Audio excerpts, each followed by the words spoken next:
people. It's Wake Up in the Den. I'm Ku'ule Agbayani, right across of Paul Brecht on the Hawai'i Sports Radio Network, 95.1 FM, AM 760, and hawaiisportsradio.com. And, of course, it is Monday. Happy Aloha Monday. So we are streaming live on our YouTube channel, as we are every single Monday.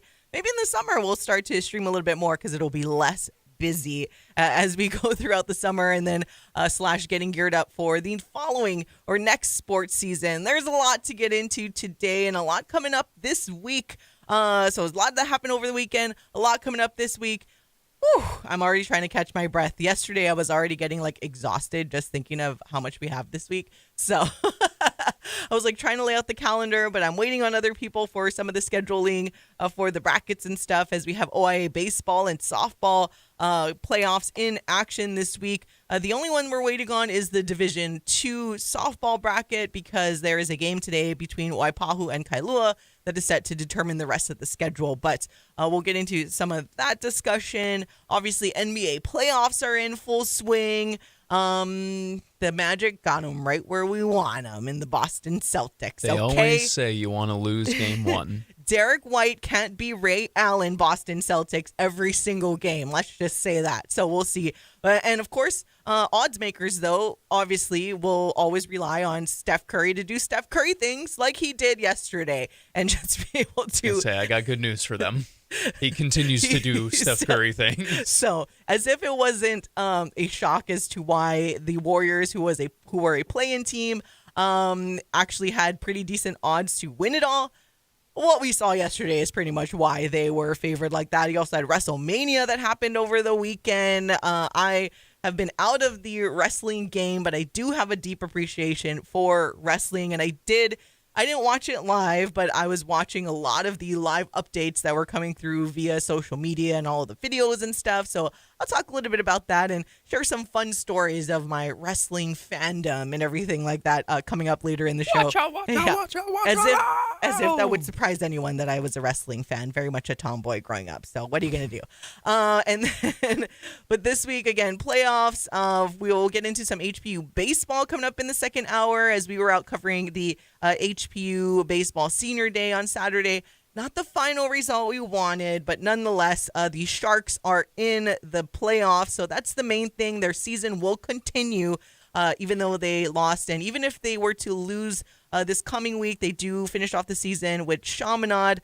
Technically, they finish at Hans Larange Park, but because that game is tabbed as a Chaminade home game, they had their senior day on Saturday, since that was the HPU home game. But we'll bring you the coverage on Sunday between HPU and Chaminade. But again, main thing for HPU is that even if things were to fall apart against Chaminade, they are still in the postseason. So that's the best part about it. Dane Fujinaka continues to just do tremendous things there at HPU. Again, from not making the playoffs for over 10 years to being able to make it last year and then make it back in again this year just speaks volumes to what he's been able to do over there for the Sharks. So we'll get into that. We'll let you hear from head coach Dane Fujinaka a little later, what he had to say after a senior day, and just a bunch of stuff. Some minor news that came on this morning. Cooper Flagg officially declaring for the NBA draft is what I know. Shocker.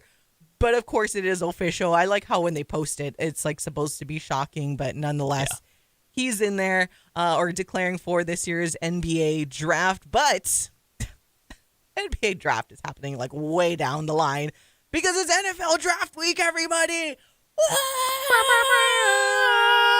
Hey, your team, Paul, with the New York Jets picking up some fifth-year options for some of your guys. So that's good. Easy decision. Another one, as if it was kind of the worst kept secret. It was going to happen with the Jets.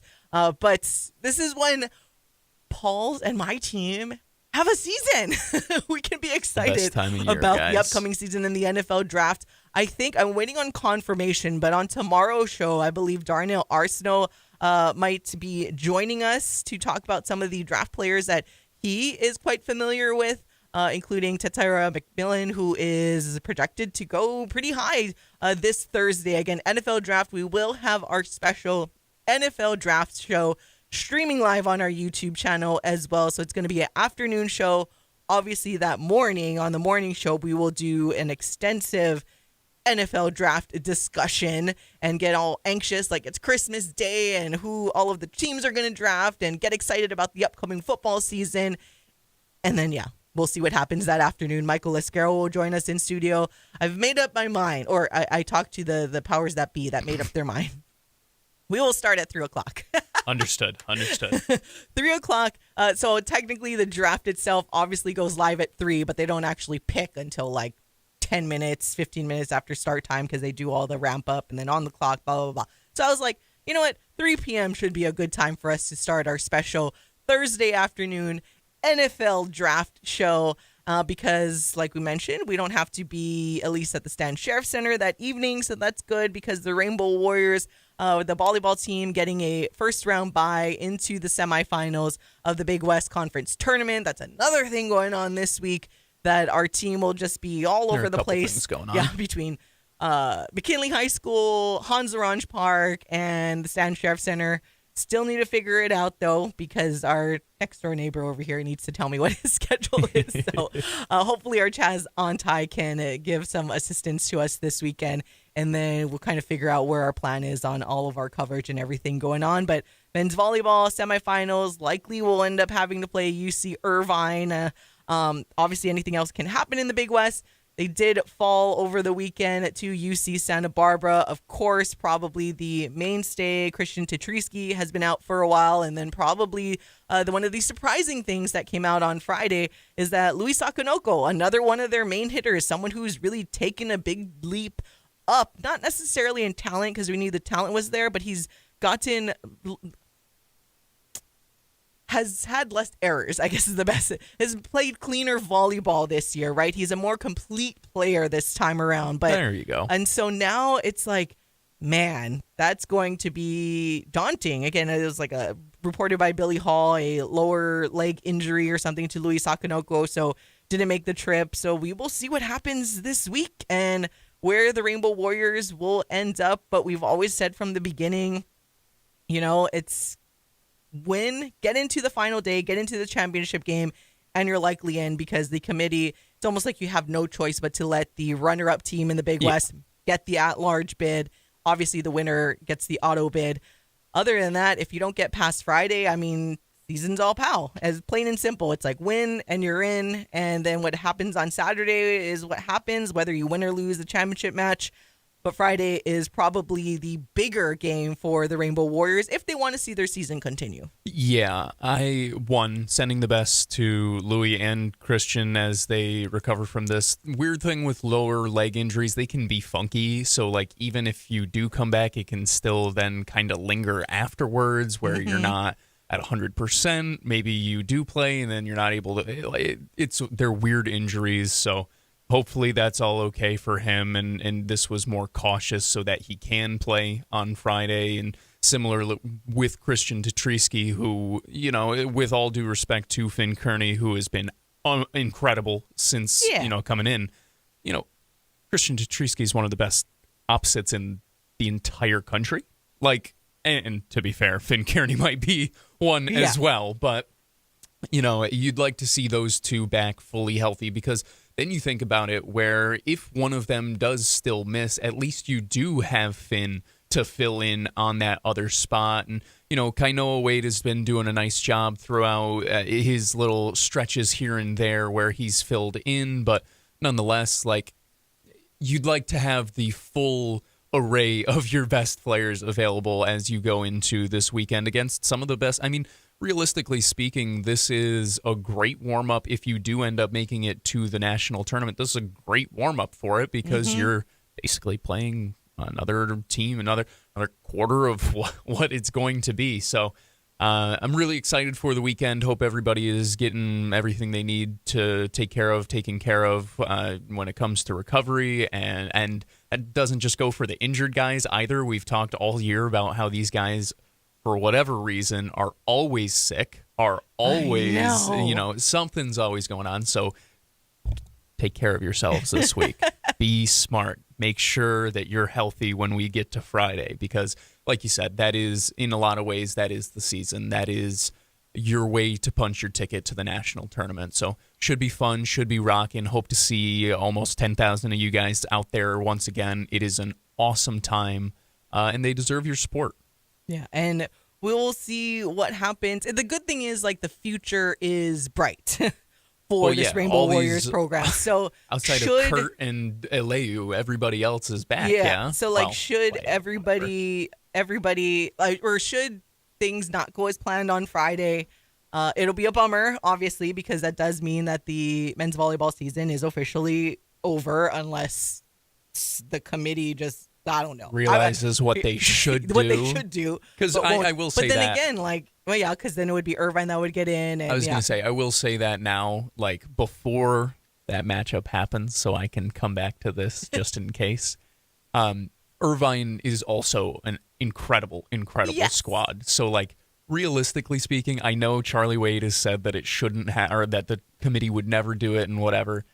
More than ever, it almost feels like the Big West has put themselves in a spot to have 3. It is unfortunate that Hawaii has lost a couple, that UC Irvine has lost a couple, one-offs here and there for whatever circumstances and whatnot, and that probably kills your overall 3-bid Big West thought. But I will say this before we get there. This year feels like all 3 teams at the top of the Big West truly, truly deserve one last chance at that national title in the tournament. So, regardless. The crazy thing is that if they had won this past weekend, they could have, at least at the very least, made a case to the committee that they could get in, even if they lost on Friday, because their RPI was high, all of that stuff. Long Beach, because it's kind of similar, and they took one from each other, number 1 team in the country.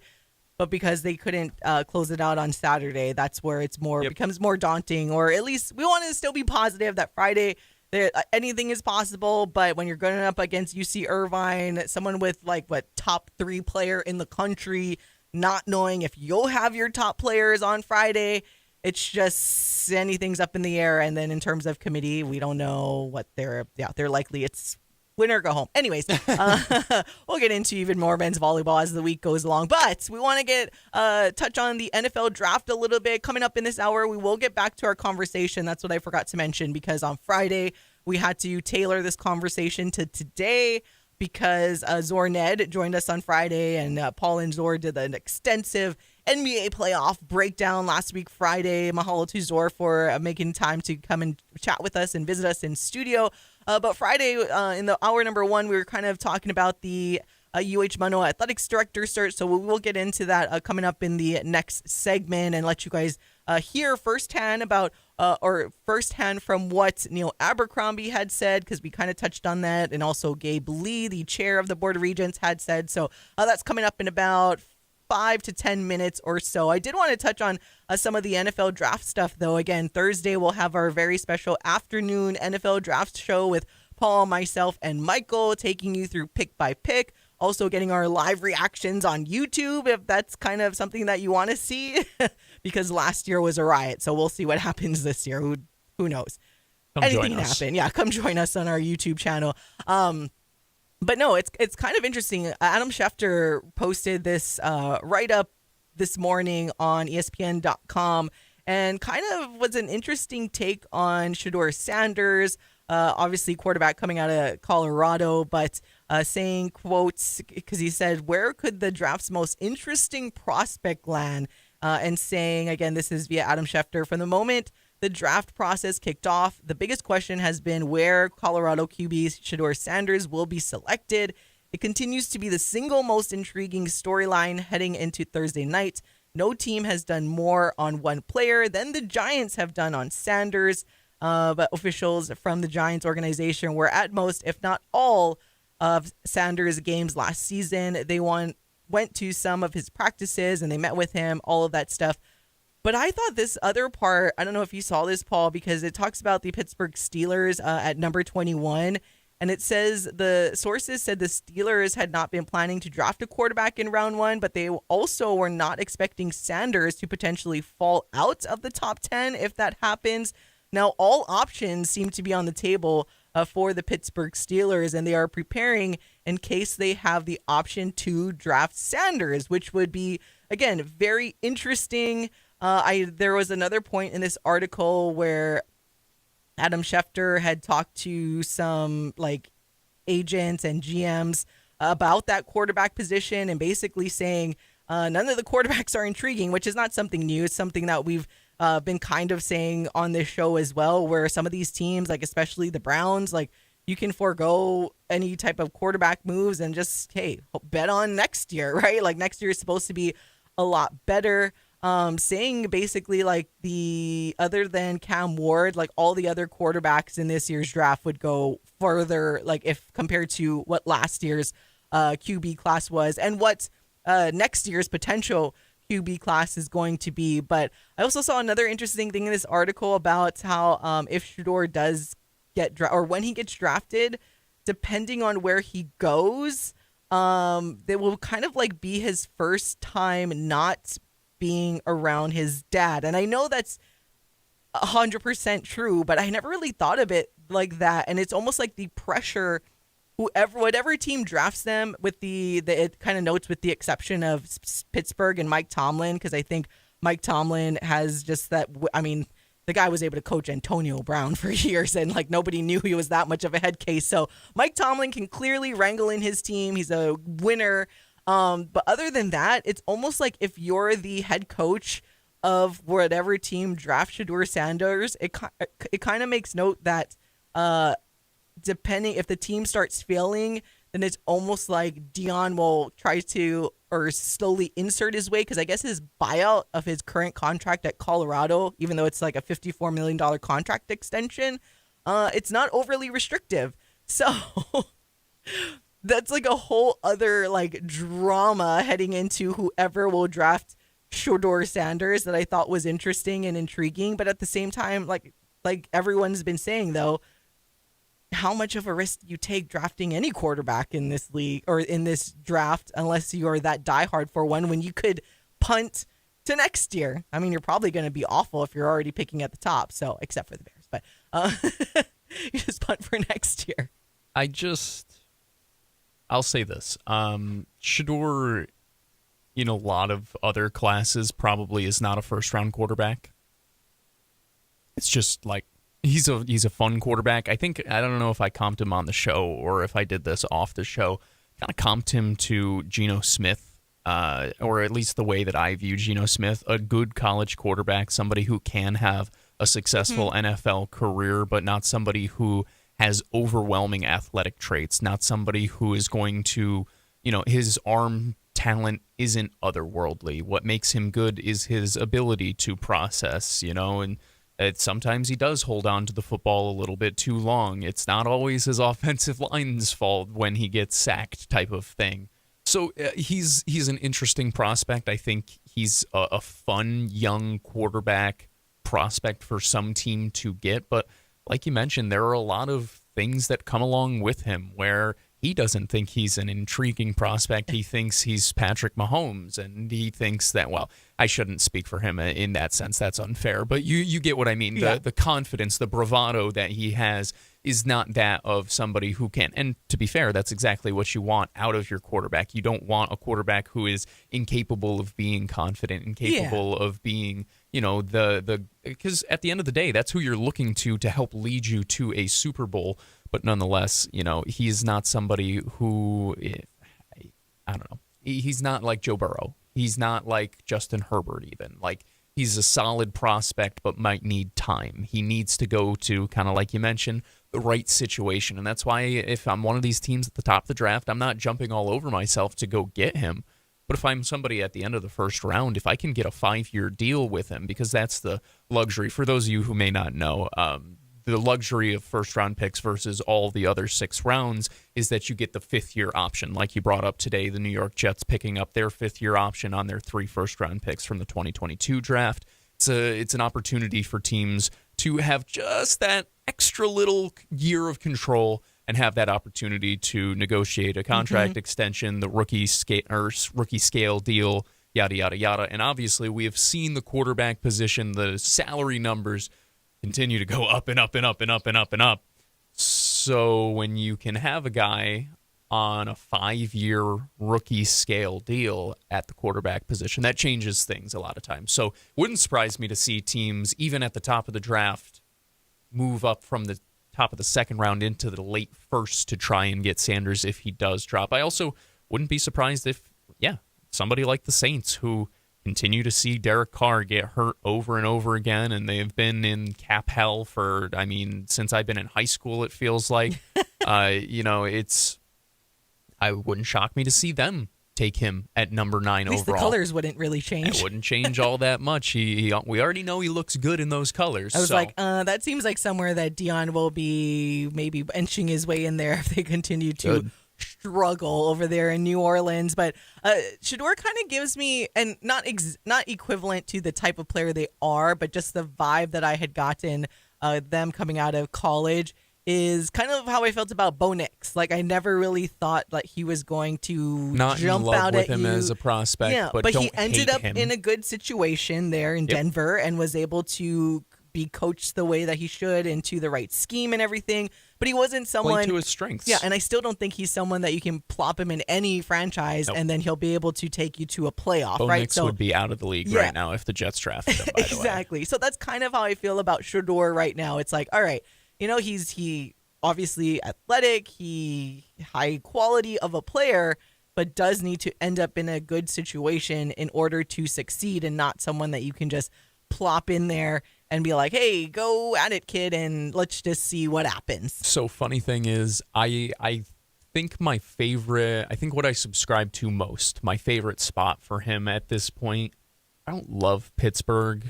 Like, I don't, and that's a whole different thing. I kind of like him in Cleveland because I really like Stefanski, think he's a good coach, think he's done a really nice job. They need, kind of like I was just talking about with the Saints in cap hell, they need some help on that front as well. And that offense fits pretty well to what Sanders' strengths are. He can process pretty well. They have, or try to have, a strong running game typically. So if the Browns were, I think they have pick number 33, maybe it's 34, or one of those top of the second round picks. They move up from there and he gets past the Steelers, or maybe they do love him, but they want to get him at like 20 or something. That is a scenario that I really like, both for the Browns and for Shedeur Sanders, because, listen, it's going to take some time no matter what for Shedeur to get out there. He can either go earn that spot. It's not like they have crazy competition there for him. Like they have Joe Flacco and and they didn't sign Mason Rudolph. Who's the other one? Whatever. It's some other white mid quarterback. So I like that spot for him. I think most of any. The Giants, I think, would be a disaster. Not because I don't think Brian Dable's not a good coach. Not because I don't think they can coach offense or whatever. I've seen what New York does. I just don't think you need that circus. All right, here I found this little snippet from Adam Schefter's write-up from this morning that I wanted to bring up. Just basically, as we mentioned, so basically Cam Ward, Travis Hunter, Abdul Carter are kind of like the guarantees in the top 4. Like, they're going to be drafted, high-quality players. But after that, it says everything's kind of murky. And then this year is murkier than others.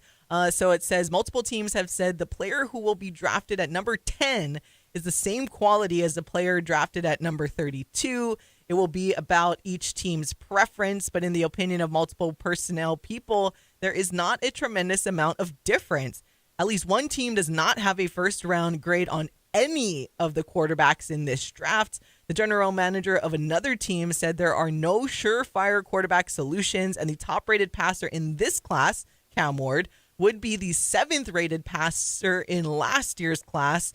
And they say, I don't think it's even close.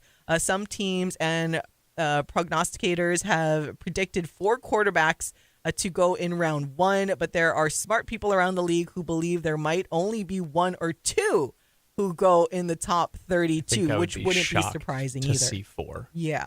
Shocked to see 4.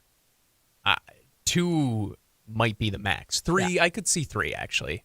I don't know. Didn't we get that last year? Was it last year or 2 years ago where it was like whoa, how did that many quarterbacks go like that early? Yeah, but we had good quarterbacks last year. Like, I agree where Cam Ward probably is, I don't know if I put him at 7. That might be a little much. I'd probably put him at like 5 though, because you sit here and it's like, I'd probably put him at the tier below Michael Penix. I take him in that Bo Nix tier.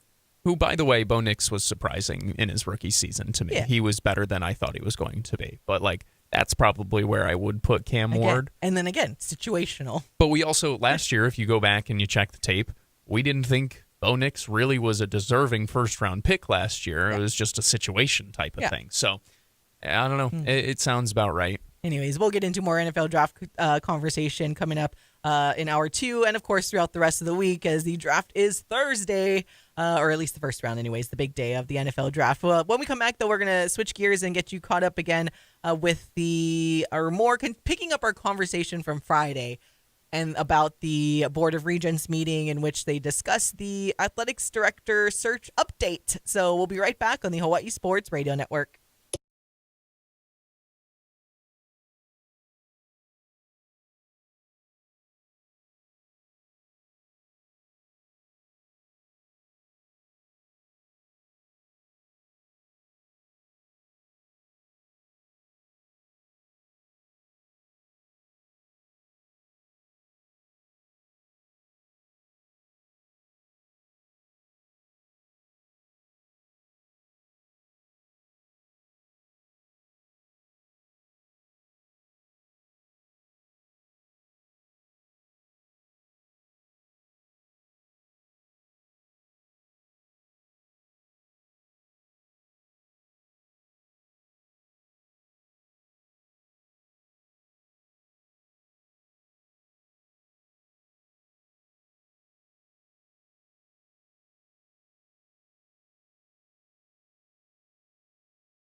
Sports Radio Network, 95.1 FM and AM 760.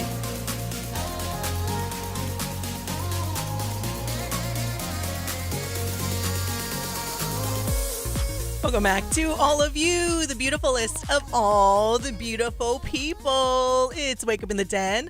I'm Kule Agbayani alongside Paul Brecht on the Hawai'i Sports Radio Network, 95.1 FM, AM 760, and HawaiiSportsRadio.com. Thank you for tuning in this and every weekday morning from 8 to 10, streaming live on our YouTube channel right now and every single Monday, and a special YouTube live stream / afternoon show on your radio airwaves and HawaiiSportsRadio.com on Thursday for the NFL draft. So Paul, Michael, and myself getting your picks and real-time reactions to all the picks that go through again this Thursday. Tune in live, and it'll be a fun time for the NFL draft. But I want to get into some UH updates. Again, we're picking up this conversation that we started last week, Friday, following the Board of Regents meeting that happened on Thursday morning, giving an update to the athletics director search. We heard from what President Wendy Hensel had to say on Friday. Just different things, and the search is underway. I know the Parker executive search has been contacting individuals. Kyle Galdera got contacted. Apparently someone nominated him, and basically you get an email and asking if you can schedule an interview and whatnot. I did joke but maybe half joking last week Friday that I guess Kyle nominated me, but I didn't get an email yet, so I guess I'm blacklisted for now. Can't let you in. She's too honest about this whole situation, and I don't know. Just it's okay. It's not you. It's your crazy twin. Yeah.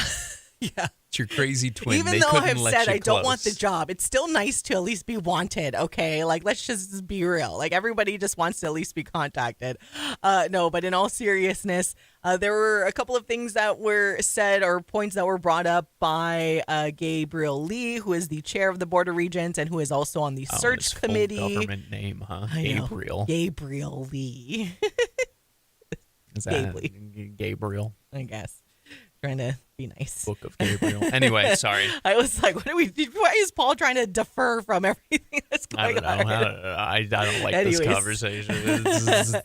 All right. So he was there. And then also I mentioned how former governor and now regent Neil Abercrombie had talked about the salary rate of for the incoming athletics director.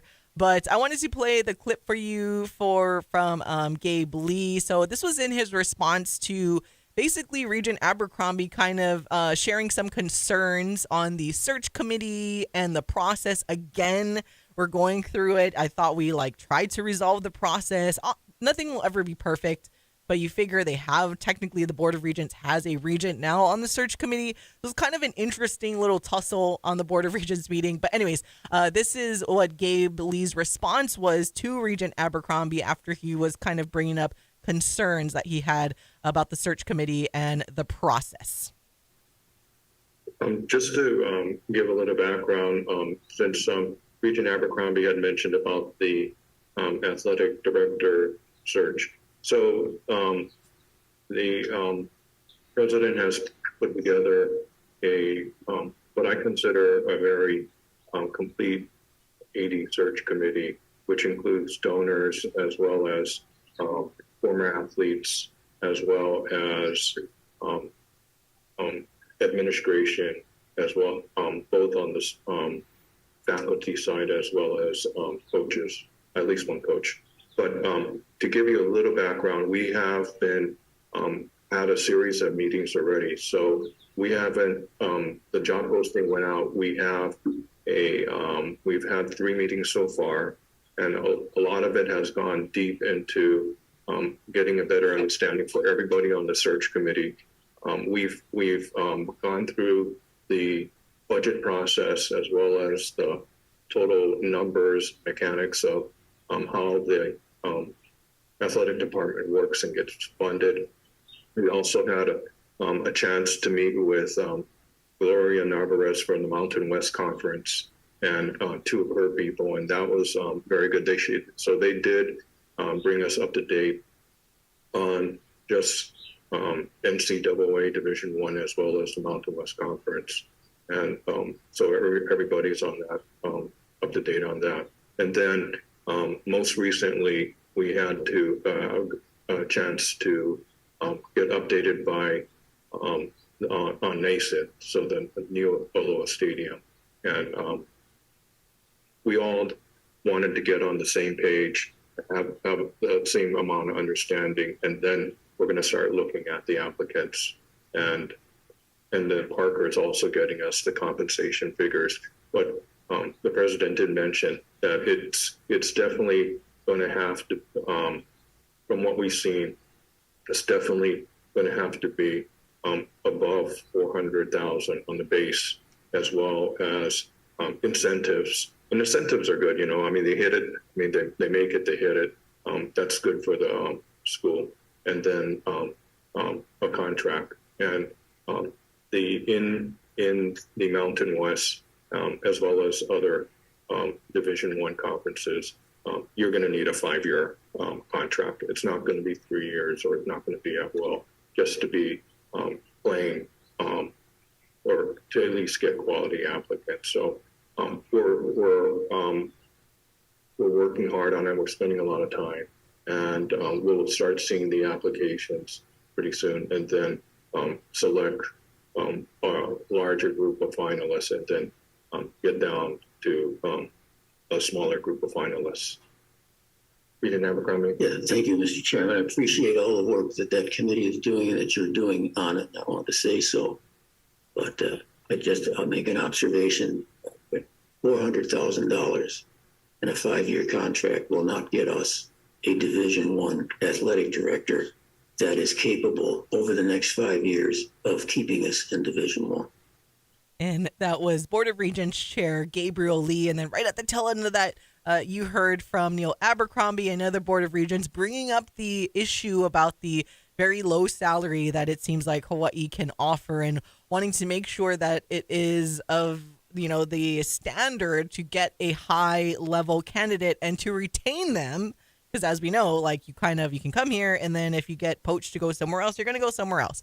If you can get more money elsewhere, right? Like you need someone who is going to stay here at the very least, like 5 years. Like obviously the contract will be a minimum of 5 years, but for them to stay at least 5 years because you need to navigate what will be this is just the start of the tumultuous change in college athletics that I don't think will get resolved until minimum 3 years from now. And then you have the whole stadium thing. So you need continuity at that position and get someone of high quality and someone that will stay here. But to elaborate a little bit more about the salary issue, want to play the clip of Neil Abercrombie kind of emphasizing that and questioning as to just giving his points on why we need to go for a higher, at least a $500,000 salary for the new athletics director. And here's what he had to say.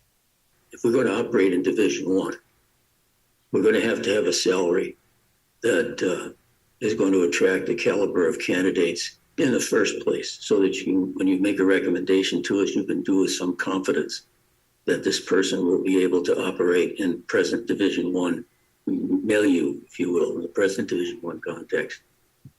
No, we vote on the salary, do we not? The Board of Regents? The Board of Regents will approve the salary. Okay.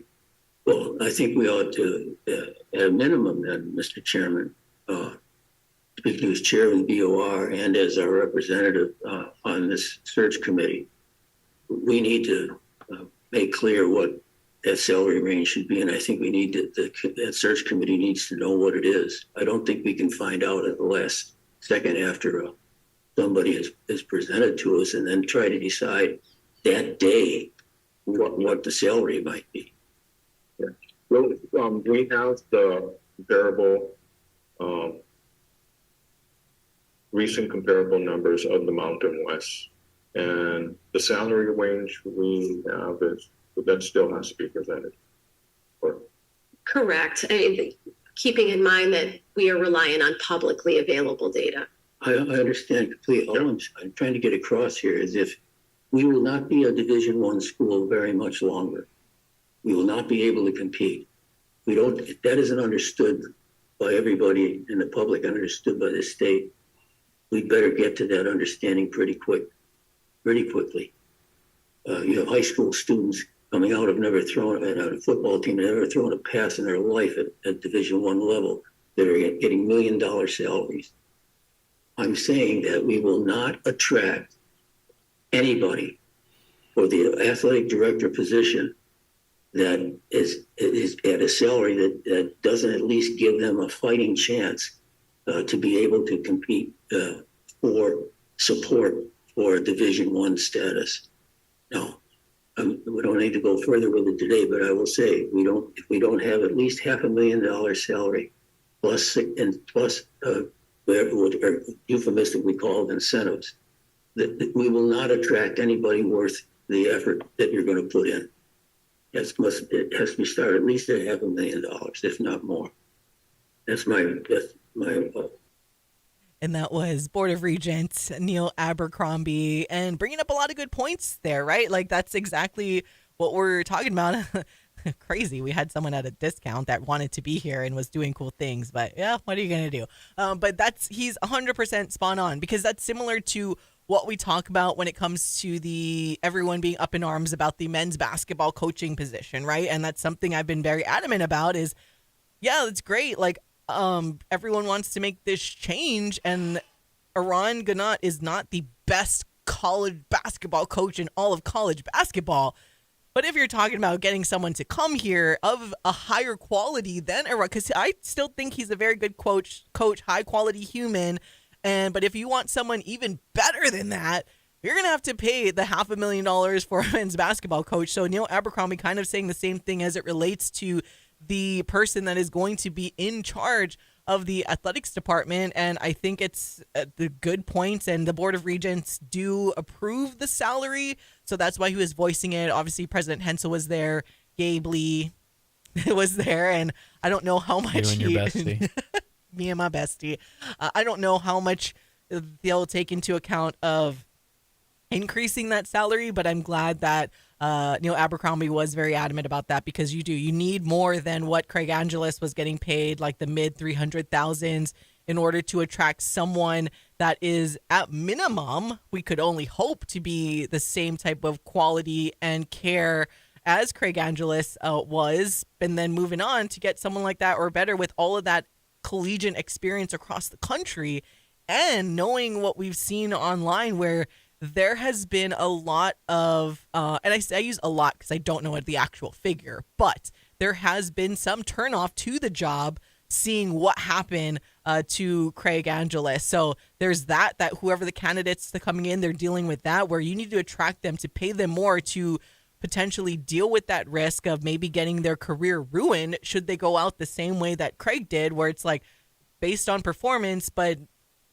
it's just all, what was the performance, right? Like, that's the unfortunate thing. So any high quality AD wanting to risk that and come in, you're going to have to pay them more. So I'm very curious to see what that salary range is going to be. And shout out that Neil Abercrombie brought it up for sure. It's an important conversation to have. You know, at the end of the day, you need to be real with yourself. And is it possible that you can find candidates and maybe you do get lucky, you bring somebody in who is able to be paid a little bit under market value and who knocks it out of the park? Absolutely. But then, like you mentioned, those people typically get poached, and then you go into this process all over again. And that's the last thing you want to do in today's day and world, especially where there is so much change. The last thing you want to do is have a continuous upheaval within your athletic department. So it is important that you have a competitive salary, a competitive contract to the conference that you're going on into. So I'm glad that it was brought up. At the end of the day, if it is implemented, if they actually do put a little more money behind that salary and whatnot, wonderful. If they don't, that's out of our control, but it is important that it was brought up to the table to have a conversation about it, and that it was stood up for so adamantly by Neil Abercrombie. So I thought it was good. Like you kind of laid out, there are a lot of concerns with what is still to come. You need to figure this out, and obviously people within the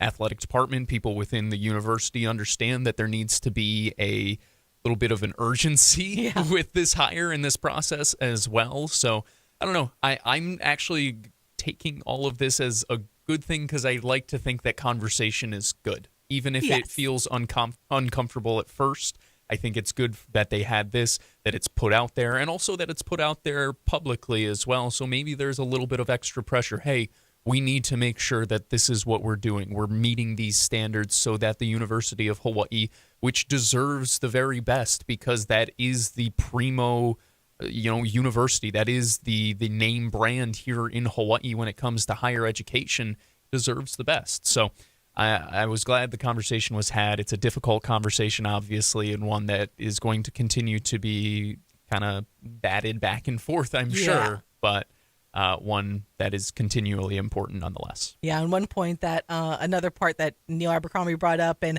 our Felipe Hernandez chiming in on the YouTube chat. Shout out Felipe, saying it's great to be in D1, but we need to be real. If UH can't be competitive in this new NIL world, this is what a lot of universities are facing nowadays. And it is true, and that's kind of what Abercrombie had said too. It's like, we need to, in order to continue to remain at D1 and compete at D1, we need to be real with ourselves and start putting more funding to Division I and to these types of positions that are so crucial, and leadership that is so important to have leading into this new era. Felipe saying, I totally agree with the stuff that we're saying. This is why I hate NIL. It's a lot of us, Felipe. I understand these kids want to get paid now for different reasons, then give them official contracts, but that's a bigger discussion. Yeah. And honestly, in the true meaning of NIL, I loved it. Like, I love NIL. Paul, I was just telling Paul this on Saturday because the NCAA gymnastics competitions were happening. And then you see like Jordan Childs, an Olympian in there. You have Suni Lee at Auburn. You have Jade Casey My competing. Queen, Suni Lee. Yeah. Everyone's queen, Suni Lee. Shout out OG. But like, just what, like the last Olympics, basically, you had, I mean, Simone Biles didn't compete in college because that would have meant foregoing all of the endorsements that were coming her way based on her Olympic performance. So true NIL, when it came to like the gymnasts, they had to not compete in college after the Olympics because they couldn't accept any of that endorsement money. And to me, that was unfair. Like, so true NIL, I 100% believe it. It's good for gymnastics. If you see the Olympians competing at the college level, it makes the sport get on national television, like ESPN, not trying to find it on only NCAA.com. So the true NIL, I am 100% for. But yes, what it has turned into now, this needs to be figured out. Anyways, going to take a break. When we come back, we will close out hour number 1 with a little story time and some wrestling. Oh, yeah. We'll be right back on the Hawaii Sports Radio Network.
Back to more Wake Up in the Den with Ku'ule Agbayani on the Hawaii Sports Radio Network, 95.1 FM and AM 760.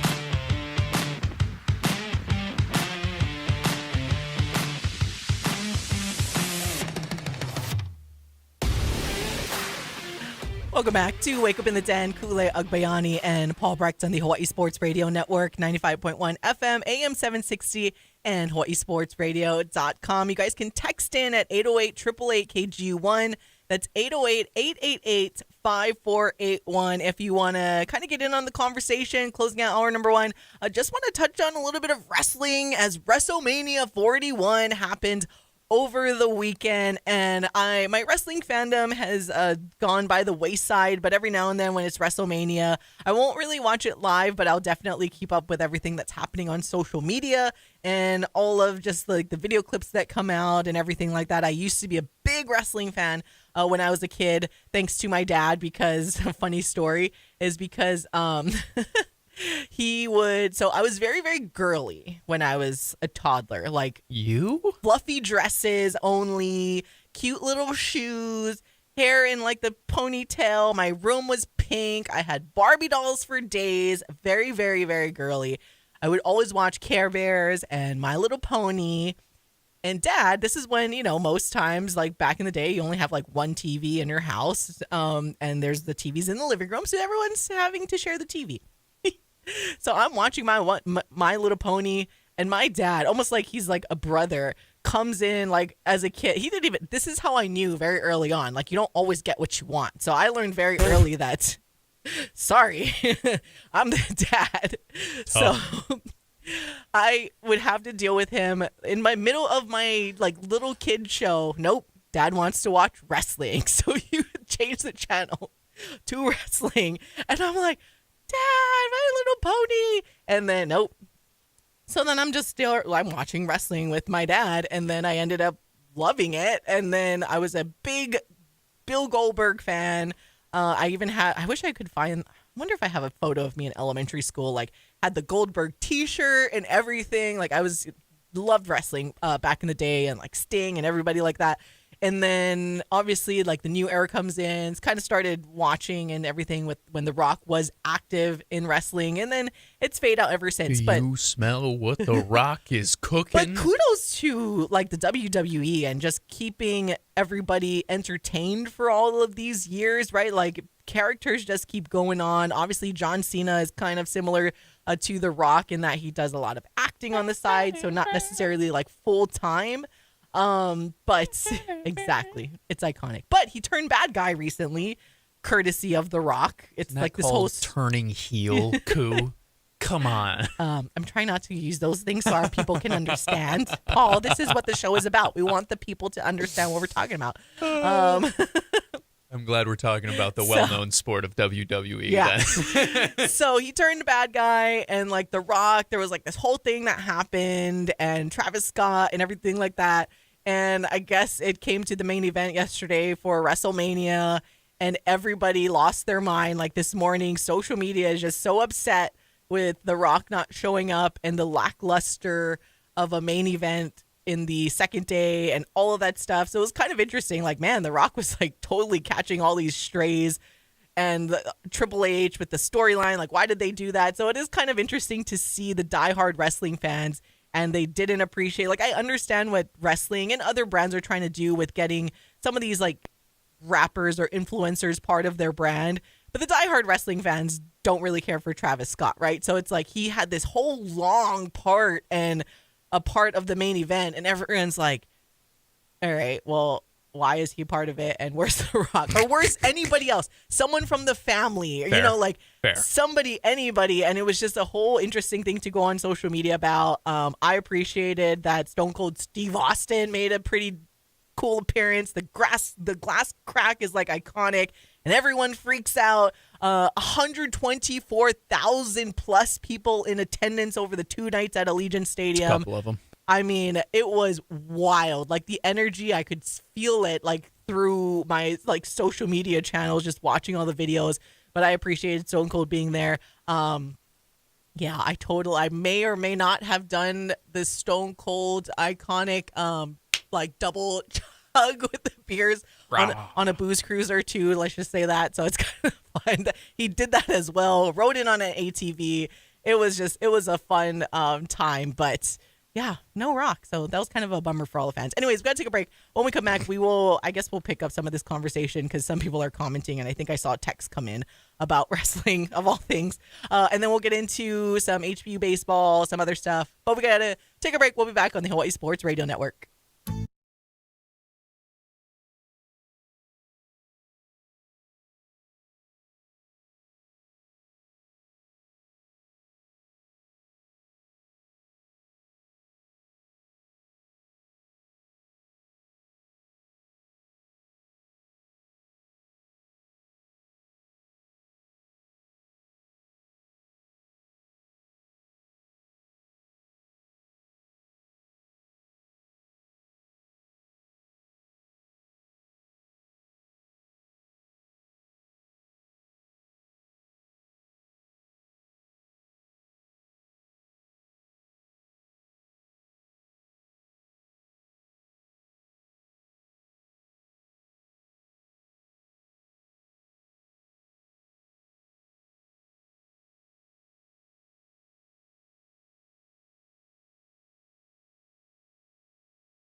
Back to more Wake Up in the Den with Ku'ule Agbayani on the Hawai'i Sports Radio Network, 95.1 FM and AM 760.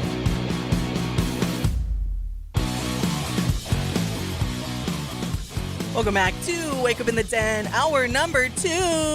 I'm Kule Agbayani alongside Paul Brecht and our WWE official, but it's also a UH Sisterhood WWE Championship belt that we have here in studio. If you're watching us on our YouTube channel, you can clearly see that. We have this in our studio. Shout out to Ben, who had gifted this to us, and it is legit. Like, it's heavy. It's a real, by all accounts, like a real high quality wrestling belt, not the cheap, super plasticky one. So we got a real belt in studio. So as we were talking about some wrestling to end hour number 1 and got some texts about wrestling and comments in our YouTube chat. Again, we are on radio, online, and of course streaming on our YouTube channel if you guys want to watch and get in on the conversation. Or you can text us at 808-888-KG1. That's 808-888-5481 if you want anything or have anything to say. As it's like surprised. One of our texters saying, wrestling talk on HSRN ?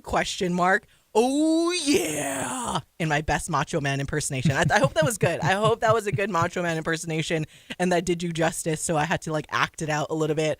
Again, I am not a huge wrestling fan anymore, but was at one point in my life and grew up with all of like the peak Hulk Hogan days and Hulk Hogan turning into the bad guy at one point and the NWO and all of that and Sting and Undertaker, and it's a whole thing. But I was probably the biggest fan and my favorite wrestler was probably Bill Goldberg. And before I knew I would like football as much, I think it was just something in me that gravitated towards him because his signature move was the spear.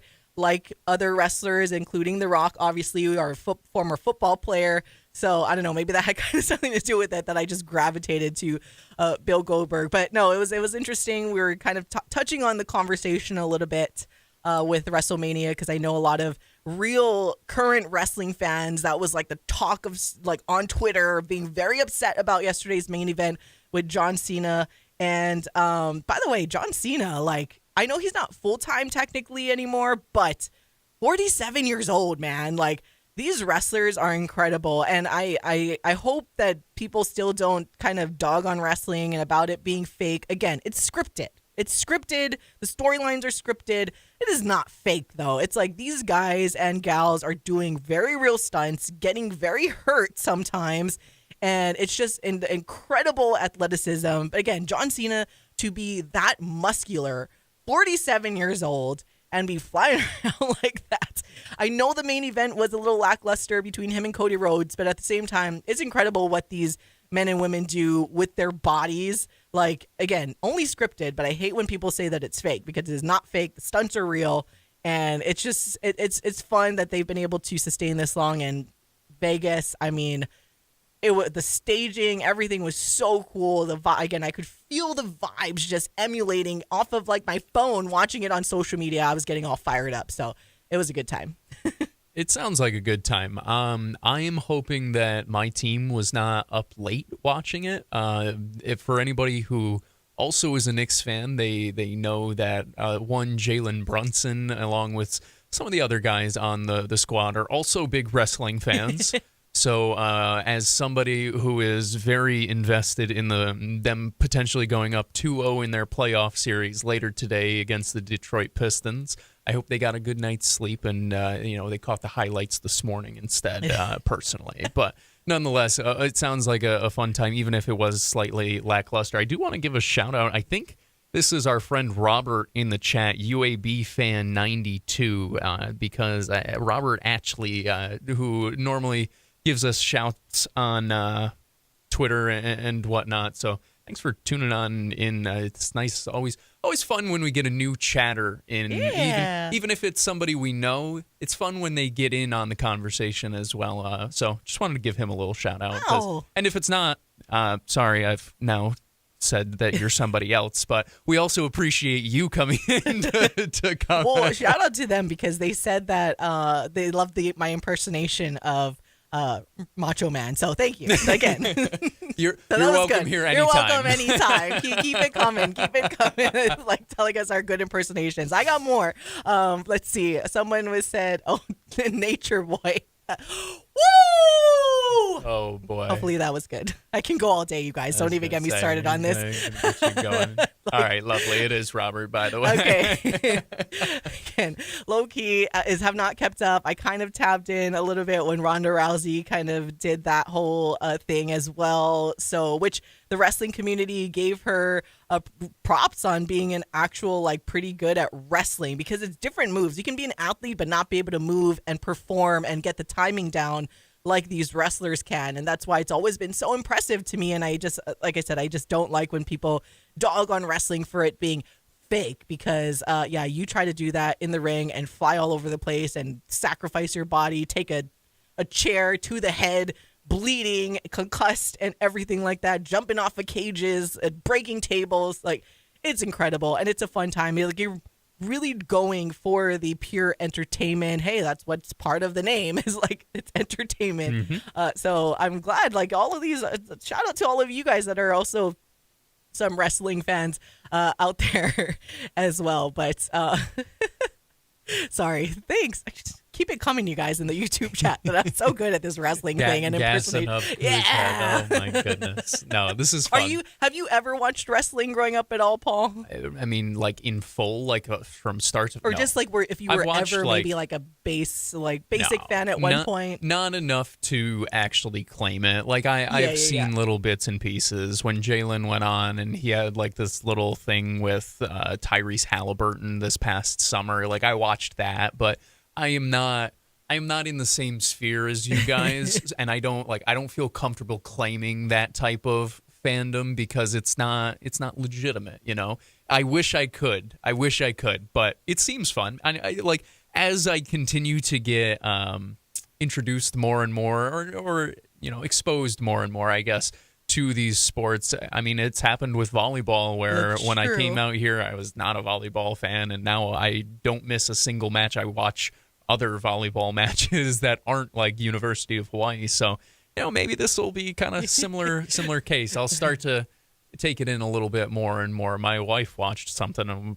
on the whole WWE thing and all that. She loved it. So maybe it's something that we can all, you know, we can all chat about in a few months' time. Maybe when I come back from summer, that'll be the thing I've worked on over the summer, is now I've added wrestling into my repertoire. So fun. Anyways, but no, it's a fun, again, it's just pure entertainment. It's fun, but I love to see everyone kind of chiming in about the wrestling conversation. Shout out to all of you. And again, same thing. I'm not in tune with everything, so that's why it was kind of fun to keep up on social media with this, trying to catch up on some of the storylines, and with The Rock and everybody being mad at The Rock. Felipe saying that I guess via his social media, The Rock was actually on Maui, which he has been in Hawaii quite often, seems like recently. So that is kind of funny that he's, of all seems like places, a likely place for him it's to gonna be. here in Hawaii. Oh yeah, shucks. But yeah, keep all that stuff. Anyways, but someone's saying I grew up in the old NWA WCW days of the late 80s. Yep. I remember when I was growing up, and I was saying that my dad would steal the TV from me from watching My Little Pony, and he would put on wrestling. So that's kind of how it all started, and I just watched wrestling with my dad. But then obviously at that time it was WCW and WWF, and WWF was kind of the more like raunchy one. They would kind of push the limits a bit more in terms of television, and WCW was a little cleaner, like, basically. So I wasn't allowed actually to watch WWF. Like, my dad said, you can only watch WCW because that was, it's not, like I said, as raunchy as WWF was back in the day. And obviously since then everyone's merged, and there's AEW, but WCW is Women's Crush Wednesday for me. That's what that means. That's what you're saying right now. That's World what Championship Wrestling. That's what I'd post in middle school when my girlfriend got mad at me, so I could get out of jail free. You know, Women Crush Wednesday. You know, so that's why I'm like sitting here. I'm like, WCW. What is she saying? It makes way more sense. I'm like, so World Championship. Okay, yeah, that checks. I'm there. I'm with you on that part. But what? That's awesome. It's a generational, split. Sorry. Yeah, I get it. And then obviously now, and you would quite frankly grow up in only the WWE Yeah. era before there were two competing brands and all of that stuff. So, anyways, it's a fun time. So, again, shout out to all of the other fellow wrestling fans, even if you're only keeping up with WrestleMania. I know Thomas Sheffield is a big wrestling fan. He posted that he was watching it with his kids this weekend. I saw, on top of the recruiting stuff, of course, not spending all his time watching wrestling, but he did post a photo also. And that kind of brings me to what I saw on social media this morning, that they did offer, they being Coach Chef and Jack Ray via special teams, offered a long snapper, Aiden Fedigan, who posted on his social media a Big 12 transfer portal long snapper with 2 years of eligibility, and a 3.5 GPA. So that's pretty good. That's what we want on our school. 6 feet, 220-pound long snapper. Does have a few other offers on here from Tulsa, Georgia State, Hawaii, University of West Georgia. Again, I'm just going through his social media. So, so kind of a fun little tie-in to some football news there from this morning. Let's see, our other texter. We were talking about in the first hour the UH athletics director search. So we got a couple of texts about that. This is a good one. Even though it starts with back to football, which I kind of actually did a little football thing there. The conspiracy theorist in me feels like Abercrombie is pushing for the higher salary so that he can set up one of his buddies for a fat paycheck. Sometimes the old boy network will do old boy network kind of stuff. Hey. Yeah, well. You listen to the show all the time, and we're all about the tinfoil hat type of things that we like to throw out there. So it's just kind of fun. Technically, we kind of seen some kind of network happen through the end of last year with the ousting of the former AD. So there's always something. I just wanted to share that because it gave me a little chuckle. Someone's saying about the AD thing, I'd like a new AD to push the best stadium possible. 100%. I'm with you. Even though it's not entirely up to them, but we will see what happens. And no to moving down to Division 2. Yes. I'm there with you. We're there with you as well as we kind of wait and see what happens. But if you guys missed that conversation in the first hour, you can listen or watch on demand a little later this morning when we gave some updates and heard from Gabe Lee and also Neil Abercrombie and what they had to say at the Board of Regents meeting last week. But we are going to take a break, and when we come back, we are going to completely change it up and get to some Hawaii Pacific University baseball, as that's what we were covering, their senior day over the weekend. Let you hear from head coach Dane Fujinaka and what he had to say following that game, and also a couple of players. So don't go anywhere. We'll be right back on the Hawaii Sports Radio Network.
Back to more Wake Up in the Den with Ku'ulei Agbayani on the Hawai'i Sports Radio Network, 95.1 FM and AM 760.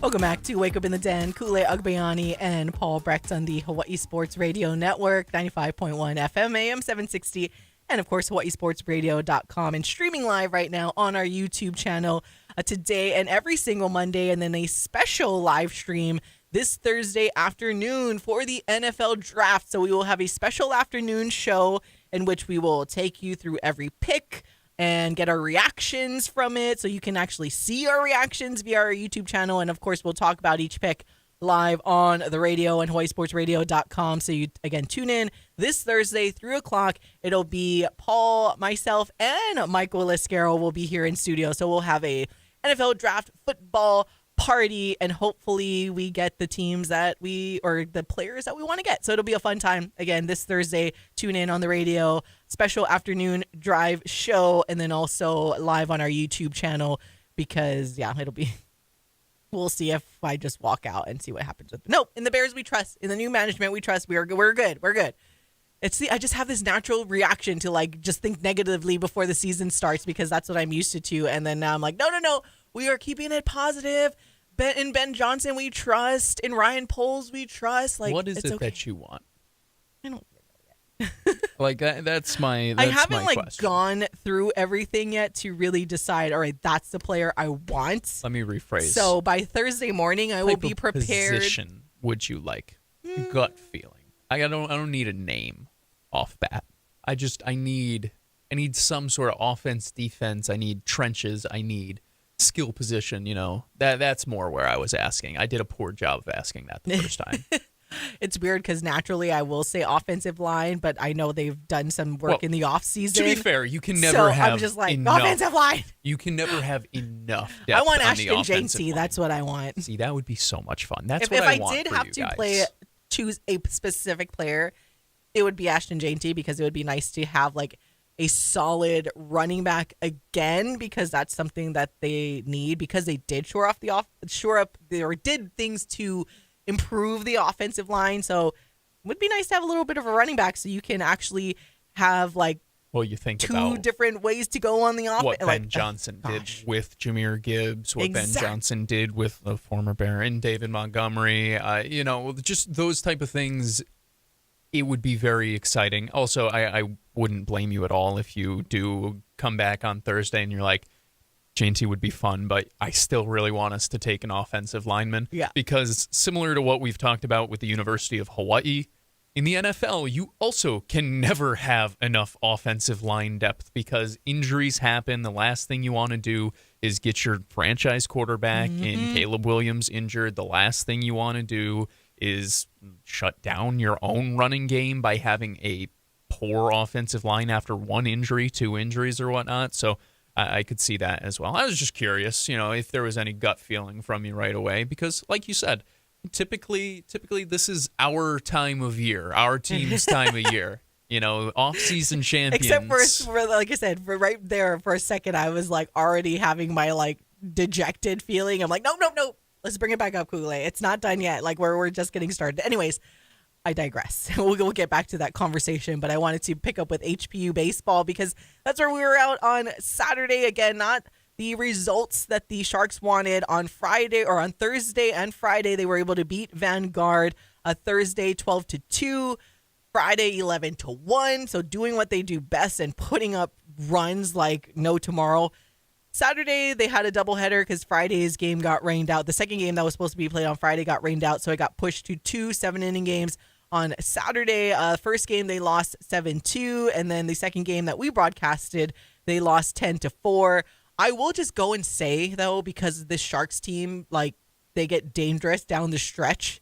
If it went to 9, could have had a different result. I'm just saying. They were starting to gain that momentum. Probably would have had. Especially that second game that we did, right? They were starting to finally put up runs really late, and that's kind of what they do.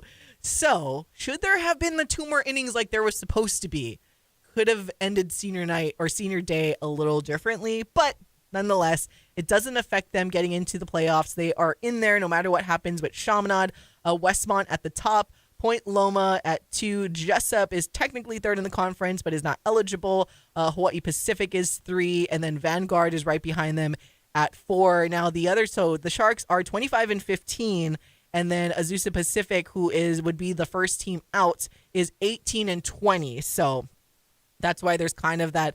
The Sharks have done a good job at giving themselves enough of a buffer where it's not too much stress down the line. Now, obviously, are they going to try to win? Duh, but nonetheless, and you kind of want to be able to get into that potential like third seed, maybe the second seed if they can, because you don't want to face Westmont in that first round. So the four teams make it into the Pac West tournament, and then it's double elimination. Again, the Sharks got eliminated, lost their first 2 games last year, so they want to make sure they do a bit better this year around. Again, shout out to Dane Fujinaka and co and what they've been able to do at that program, because before last year, not making it into the postseason for over 10 years, and then we're able to get there last year, prove this year that last year wasn't a fluke, and they are back into the Pac West Conference tournament again. So they got Chaminade coming up this weekend, and then they will head out to the Pac West Conference tournament. But without further ado, this is what we'll start off with head coach Dane Fujinaka,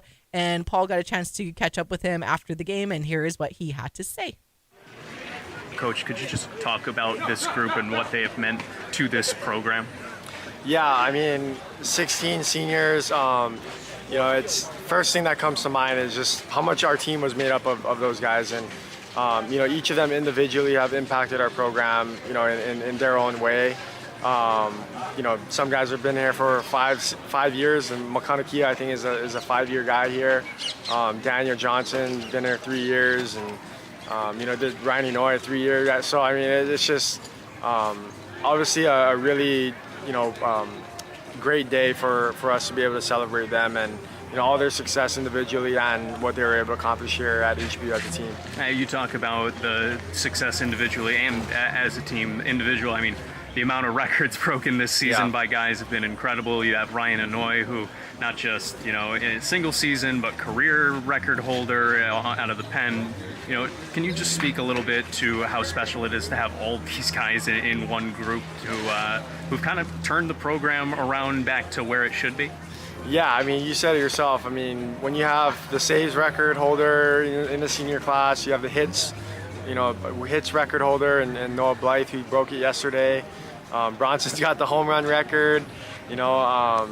It's pretty spectacular to see, and it's a credit to those individual guys for putting in the work that, not just this year, but their entire career, and to see the progression of them, getting better each year. And I mean, even the guys who haven't broken records, like I mentioned, Daniel Johnson and Vicente, I mean, both captains and leaders of this team, and certainly, we're not in the position we're in right now if it wasn't for them. And guys like Skylar Agnew, who just gets overlooked, because you have Bronson and Blythe in the lineup, and he hits between them.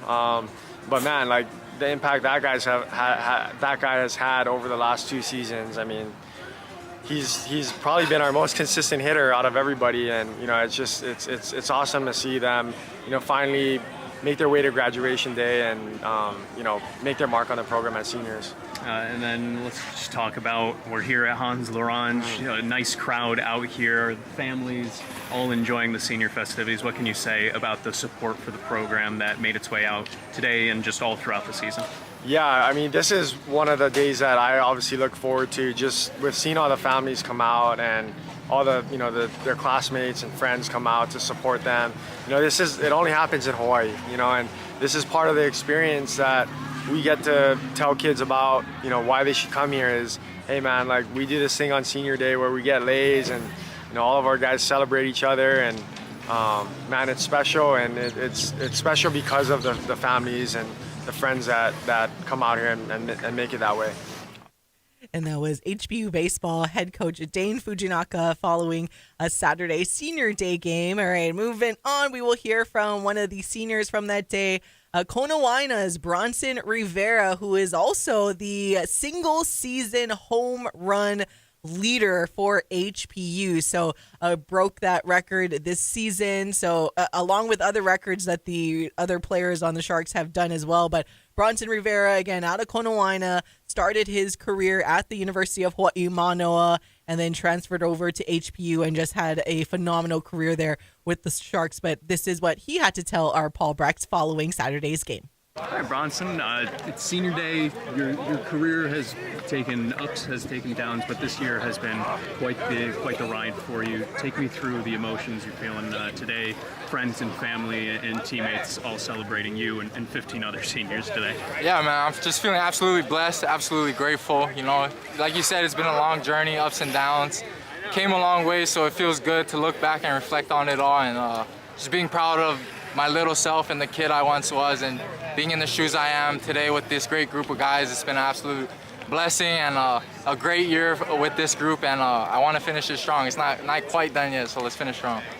You've had some historic moments yourself, but the entire team has continued to set records. How fun is it to be a part of a team that pushes each other like that, where you have races like the RBI race or the hit race or the home run race like that? How much does it make you better?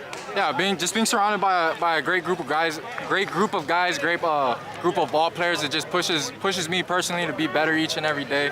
And like you said, great group of hitters. You know, we can really hit, and they've ultimately helped push me as well to be a better hitter and continue helping the team win. So it's been really fun, and we keep helping each other get better. So. And then just last question for you, as you guys get ready for the playoffs, so what's it going to take for this final push to, make sure this special season continues on even further?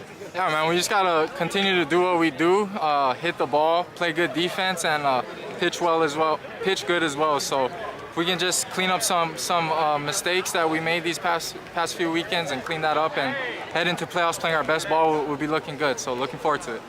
Appreciate it. And again, that was Bronson Rivera from HPU. And like he's saying, hey, the season's not done yet, so we get it. And that's exactly what we're saying too. But still got to enjoy a little bit of the senior day festivities. That was the weird part of doing these interviews, I'll say. Yeah. It was like, I understood that it's not even honestly close to the end of the season, because it's not even like, oh, this is the end of the regular season. There's still a whole nother series. And like you kind of mentioned before, there's still 2 games to be played at Hans L'Orange, just not as the home team. And if you guys did get a chance to read my recap and check out Michael's photos, one, if you haven't done that, go check it out on social media or on our website, HawaiiSportsRadio.com. Some really awesome photos from Michael. I thought that was awesome. I checked out the video that you put together. That I thought that was really well done. There's some words there too. You guys check that out too as well. But it really, really a fun day. It was tough to talk about it with them because it's like, it stinks to lose, but it's been such a special season, and they still have home games that aren't home games left and whatnot. So it was like, I appreciated their answers, because it wasn't just Bronson who I asked questions kind of similar to that, where it was like, kind of encapsulate what it's been like being a Shark, even though I know that you're not done being a Shark yet. It was one of those things. So I did appreciate the guys being understanding of the line of questioning, despite it being a little awkward, weird. One of my favorite interviews, and that's why I wanted to play this one. One, I wanted to make sure the beautiful people heard from him. Because he has been there. He's a 6-year senior. He's been there for a while. But he's got some personality. And it was a really fun little chat that you guys had following that game. But this is what Daniel Johnson had to say after senior game. Again, one of the seniors that have been there the longest compared to a lot of the other 15 that were honored alongside of him. But here is what Danjo had to tell our Paul Brecht. All right, Danjo, we've talked about it. You said you wanted to put off the emotions of today. It's finally here. Talk a little bit about the day, the celebration, seeing your family, friends, everybody who came out to the park today for senior day to celebrate you and 15 other seniors. Yeah, no, I love it. This is, we put all that work in the fall, and we created a brotherhood here. So not being able to celebrate all the seniors, it's very special, and seeing everyone's family come out, flying from all over places over the world, it's beautiful. We're about to start eating, so I'm excited for that. But it's hard to keep the emotions away, especially for someone who's had a 6-year career. I've tried to put this day off as long as I possibly could, but now we're here. Thankfully, most seniors, they don't get to play on after their senior day, so we're in a good place that we get to play on after. So we got Shamadan next week, and then playoffs after that. And so I'm excited. We got a great group of guys here, and I love every single one of them. I was going to say, can you talk a little more about this season, having this be your last one, a magical year where you've seen the program kind of turn around from a middling group to one that nobody really wants to play on any given day. What has it meant to you to be a part of building the foundation back up of HPU? Yeah, so it is. We've taken a big jump since my first year here, and we continue to grow last year where we made playoffs for the first time, and now this year we put ourselves in a really good spot to have success in playoffs, and it means the world to me. Dane and Richard recruiting the guys that we needed to help this program grow, and those guys coming through in the moments that we needed them, with guys including like Contaguchi, Bronson Rivera, Noah Blythe, and Skylar Agnew. All those guys are big pieces of HPU baseball, and they've helped us grow. And pitchers like McConna and Ryan, we need those guys to come through for us, and they've come through for us over and over again. All right, last question before I let you go, E. Can we see those sunglasses in the playoffs? Yes, absolutely. Yeah, I'm going to bring them everywhere I go. Yes, if you see me, you better see me wearing these, all right? I'm going to bring them everywhere I go. And that was HBU baseball senior Daniel Johnson, again, one of the seniors that have been there for the longest tenure at HBU. And for those of you watching on our YouTube, you could very much see those shark glasses that they had on. And I'm jealous because I was like, we should get a pair of shark glasses. Dude, too. I so unironically, cool. I would rock those to every single Sharks I game love that them. I would go to. They're just the appropriate amount of goofy. Yeah. Like they're not dumb, but they're also not like serious. Yeah. It's perfect. I love it. It honestly, they're almost a perfect encapsulation of Danjo. Yeah. Where it's like they get the job done, but also they're gonna make you smile along the way. And I think that's the best way you can describe him, where he's going to get the job done. Like there's a reason he's a captain. There's a reason he's one of the better players on the team, and blah, blah, blah, blah. But also, I don't know if I have met a funnier player out here. Yeah, he's so awesome. Regardless of the school, whether it was Sham, whether it was HPU, Hilo, or even UH, I don't know if there is a player who has been funnier to cover and, interact with day in and day out than Daniel Johnson. Yeah, it's truly funny. He was the best. And he killed me when he said like he was excited about eating after. So I was like, that would be a cool answer. And it made me chuckle. I had to leave that in there. That was pretty funny. They had like the potluck after. But anyways, like we said, that was their senior day, but they will technically still end off their regular season playing at Hans, but that is tabbed as a Chaminade home game this Sunday, 3 and 6 p.m. We will have a coverage for that for you guys this Sunday on Hawai'i Sports Radio Network. And they also play a game on Thursday and Friday. But again, HPU is in it for the PacWest tournament. So we will keep talking about HPU baseball after this weekend as well. And hopefully the Sharks can at least get pretty far in the tournament. Double eliminations, only the 4 teams make it. Again, I can't give enough credit to Dane Fujinaka and that coaching staff, because that's incredible. So you can't look back at last year and be like, oh yeah, we just got lucky, or that was a fluke year. Did it again. Made it into the playoffs. Again, only 4 teams.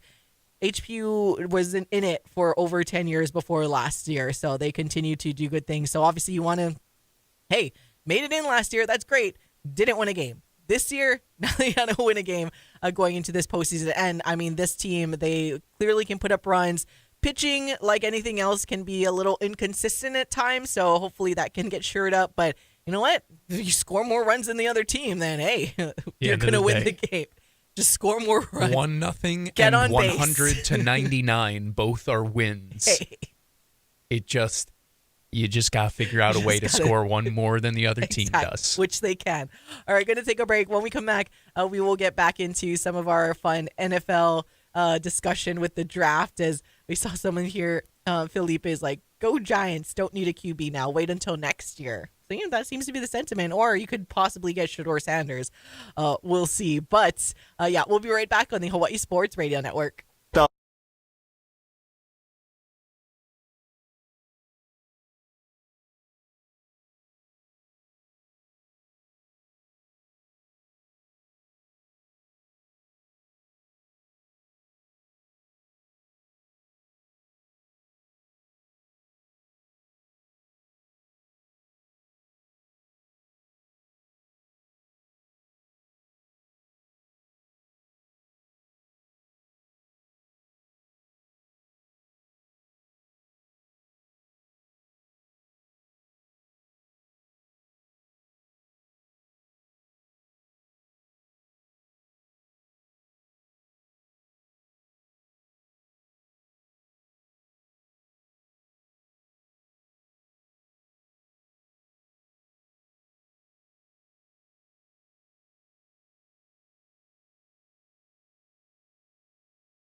Back to more Wake Up in the Den with Ku'ule Agbayani on the Hawaii Sports Radio Network, 95.1 FM and AM 760.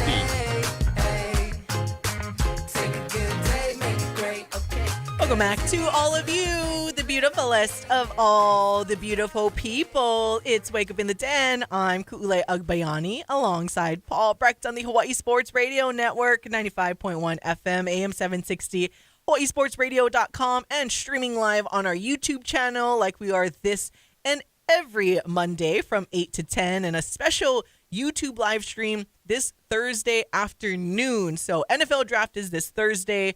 You'll get Paul, myself, and Michael Lescaro will be in studio again Thursday afternoon, 3 o'clock p.m. We will jump on the radio, online, and of course on our YouTube channel so you can get the NFL Draft picks and our reactions in real time, and hopefully we're not flying things in this studio because we're so mad at our team picks, but then you got to tune in to find out, to see what happens, because it was quite a party last time around, or for last year. What we did, we didn't have the capabilities to do the YouTube live stream. Now we do. So for all of our regular viewers, thank you, of course, but also you can tune in this Thursday afternoon if you're free. Felipe Hernandez actually saying, I missed the beginning. No Michael today. Yeah, no Michael today. He was out and about doing what he does and like covering everything. His photography takes a while. So, Bro's probably asleep right now. Yeah, he might be asleep. He probably is asleep. He probably hit the hay around about 5 a.m., probably around the time that I was just about thinking about waking up, Maybe. That's kind of our Michael Lescaro. But tomorrow, I'm waiting for confirmation text back. But I know like Darnell Arsenault was potentially going to join us. So he might join us tomorrow to talk about, get his thoughts on the NFL draft and maybe some of the mocks. And we'll try not to What does that guy know about football? Nothing. Not as much as us, that's for sure. What did he do? Play or something? Gosh, what can he bring that we I can tell you what, he doesn't have real life experience like we do, Paul, when it comes to football. No, that's awesome. I hope he's able to join us. That would be really, really fun to get his. Also, I don't know if I've heard from him since his Eagles won the Super Bowl. And, I know we just had Zorned on. So I'm sure he'll make sure that we are reminded who won the Super Bowl as well. That'll probably be the first thing that he'll talk about. Hey guys, did you guys catch the Super Bowl back in February? No, never. What's a Super Bowl? But yeah, he'll kind of share our thoughts, because he was telling me that he just had some coaching experience with some of the players that are projected to go pretty high. To Subtle Tyrone flex. McMillan. I know, he's like, oh yeah, I coached the kid. Real subtle flex. Projected to go, That's which crazy. is kind of, which would be kind of funny if, because a lot of the mock drafts have McMillan going to the Dallas Cowboys. So it's kind of like the fun little Eagles, like, okay, you got to talk about a little funny. Going to talk about him going to the Dallas Cowboys. And then there was a defensive lineman. The name escapes me that, like Darnell said he coached and whatever. But so yeah, hopefully I can get confirmation, and he will join us in studio tomorrow to get his thoughts. Again, like to emphasize what Paul said. Like, I don't know what he thinks he knows about football, he but knows. Except a lot more. Yeah, just kidding.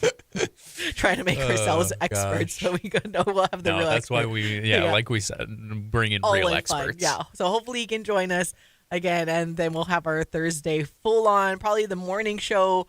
Barring anything crazy happening in local sports, which anything is bound to happen, we will touch on some things, getting geared up for the playoff action for OIA softball and baseball, and then also the Big West tournament for men's volleyball happening starting on Thursday, but the Rainbow Warriors don't play until Friday. But Thursday morning will likely be a lot of NFL draft conversation, football in general, and then the afternoon will be all NFL draft. We'll go 3 to 6 on the radio and on our YouTube channel for a fun time. Just real quick, in case you are just getting into NFL draft mode as it stands right now, obviously we don't know what's going to happen in this week. The top 10 picks, Tennessee Titans are on the clock and are projected to take quarterback out of Miami, Cam Ward, the clear betting favorite and everything. So if you're a Tennessee Titans fan, you guys are likely getting a quarterback, all signs pointing in that direction. After that, though, I feel like it's pretty much up in the air. The Cleveland Browns are at 2. Travis Hunter is projected to go there in a lot of mocks. But last week, Paul kind of brought up a good point, and I've seen be brought up, even our friends on VSiN, with Abdul Carter. Maybe you want to just shore up the defensive line side if you're Cleveland. Well, you got Myles Garrett on one side, Abdul Carter on another. And then you just wait till next year to get another potentially solid receiver or a quarterback. We'll see what happens. The New York Giants, so hopefully the Abdul Carter does fall, and maybe Felipe will be happy about that. Maybe Abdul Carter falls to the New York Giants. I know Paul is hoping that he doesn't fall to the New England Patriots, because that would be like... I pray every day. The New England Patriots at 4, Jacksonville Jaguars at 5, the Raiders at 6, the New York Jets at 7, and the Panthers at 8, Saints at 9, the Chicago Bears at 10. I don't like this mock draft on NFL.com because it doesn't have them taking Ashton Janty, so we will not like this one. I like the where's the Athletic one that I had earlier, because pull that one off. They have the Bears taking Tyler Warren, which have a tight end. My gosh. Anyways. Warren, future New York Jet. You stay away. You stay away. This NFL.com one has it. Armand Membu. Also future New York Jet. Somehow. Both of them future New York Jets. Undrafted free agents, actually, only to be New York Jets. They're pulling an Eli and saying, don't draft us or else. No, Membu would be really, really fun. Who'd you say that was for you? For the Bears? Membu? Yeah. No, that's Jets. Oh, hell yeah. Let's do the it. The Giants or the Bears are Tyler Warren, which I think the other mock, like the one in The Athletic, was Tyler Warren going to the Jets. Honestly, I was going to say I'd rather those honestly flipped for you, because like you said, you have a tight end who...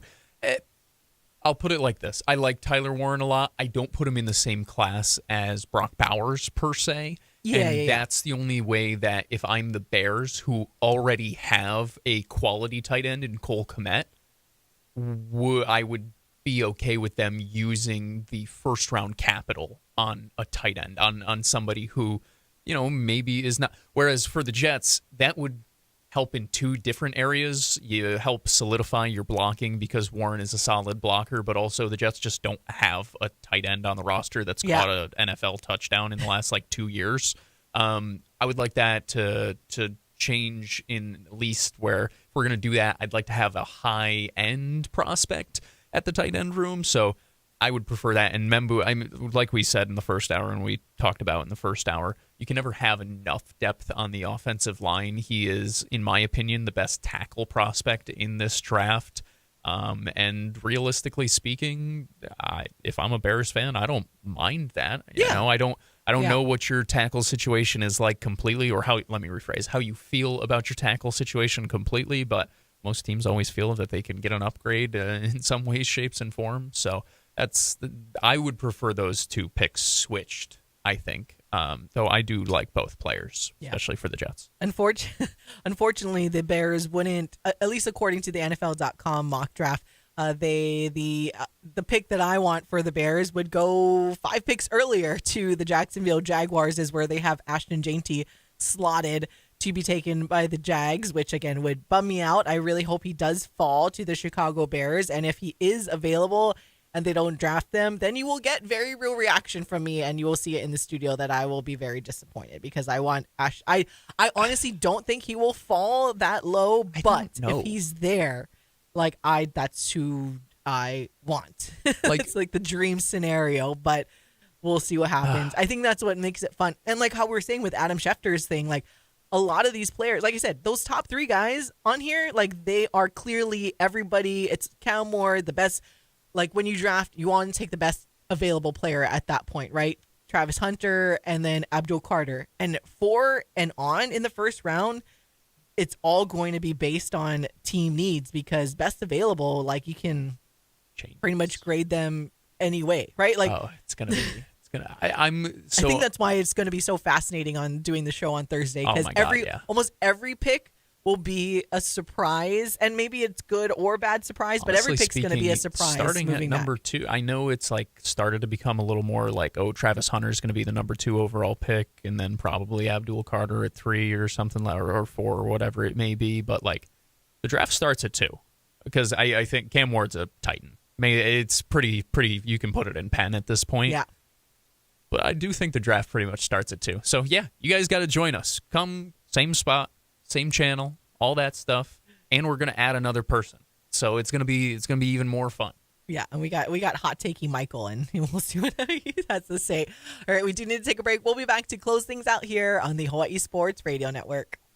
Every woman.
Back to more Wake Up in the Den with Ku'ulei Agbayani on the Hawai'i Sports Radio Network, 95.1 FM and AM 760.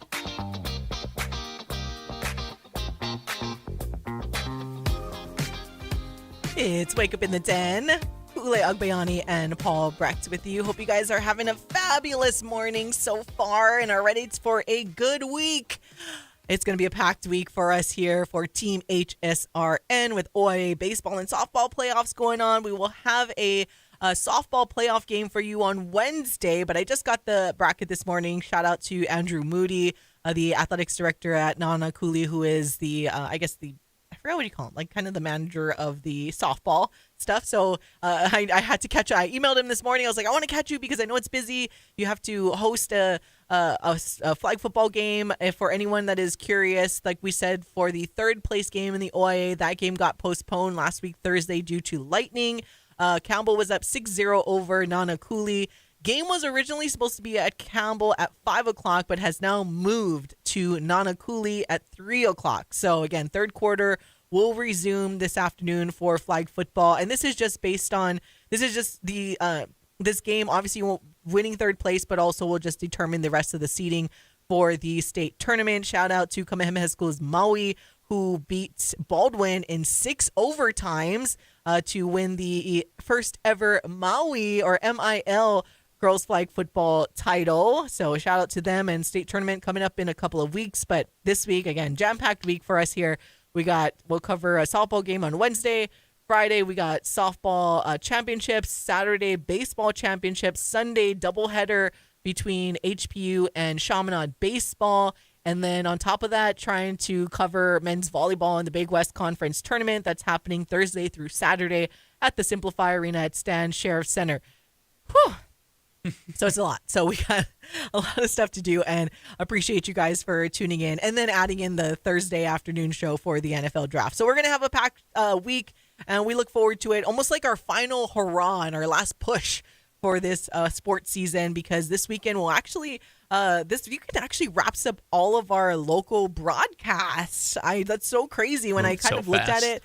Yeah, obviously we're going to still cover things like you got the state tournaments for baseball, softball, yes, of course, flag football, other things happening, UH baseball still going on. But in terms of our just play-by-play local broadcasts, we're all pal this weekend until next season when football season and girls volleyball ramps up again. So shout out to all of you that have tuned in and appreciate all of our broadcasts that we can bring to you guys. But I was just looking at the calendar. I'm like, oh my goodness, this is our final week of this sports season for our play-by-play broadcast. But still a lot to cover in this sports season. So be sure to follow us on social media and check out our website often at hawaiisportsradio.com. And also you can subscribe to our free e-newsletter there as well, so you can kind of get some of our news. All the fabulous work that Paul and Michael do for our website will be sent to you guys, and a bunch of stuff. All right, few minutes left.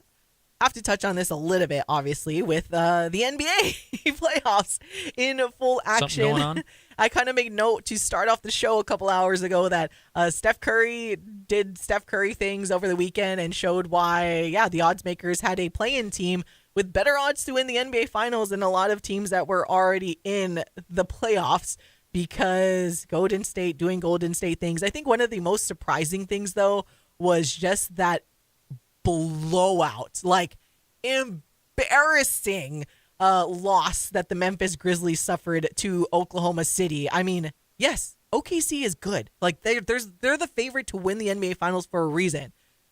But you're an NBA team that made the playoffs. Oh my goodness. Like 131 to 80. Like 131 to 80. The Thunder just dismantled the Grizzlies. And with watching the Magic game, all right, Magic lost 103 to 86, but majority of that game was close. The Magic were actually winning at halftime. So all I could think of, because it was the second game following that Memphis OKC game, I'm like, please, just don't let the Magic points. Don't let the Magic get embarrassed. Keep it respectable.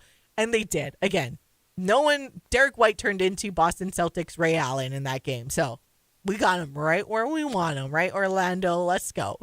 But good luck with that OKC game, though. And then again, Golden State beating Houston at 95 to 85. Steph Curry doing Steph Curry kind of things. And yeah, Cleveland beating Miami. No surprise there, 121 to 100.